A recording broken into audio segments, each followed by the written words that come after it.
Le principe d'une grève n'est pas abandonné, juste reporté, précisent les clubs pro.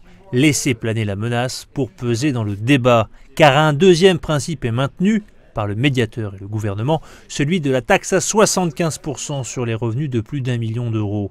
Elle devrait rapporter 44 millions d'euros à l'État. Si la taxe est maintenue, pourquoi le foot pro lève-t-il le pied ? Tout se joue en fait sur les conditions d'application de la fameuse taxe. Les clubs de foot plaident pour sa non-rétroactivité. En clair, ils veulent qu'elle soit mise en place le plus tard possible et réclament des aménagements. On fait tous entre 100 et 150 millions d'euros de chiffre d'affaires pour les clubs qui sont concernés, alors que les très grandes entreprises qui sont par ailleurs concernées par cette taxe sont des entreprises qui réalisent plusieurs milliards de chiffre d'affaires annuels. 15 des 20 clubs de l'élite sont concernés par la taxe à 75%. Selon eux, elle plomberait les comptes. L'argument n'avait pas convaincu le chef de l'État fin octobre.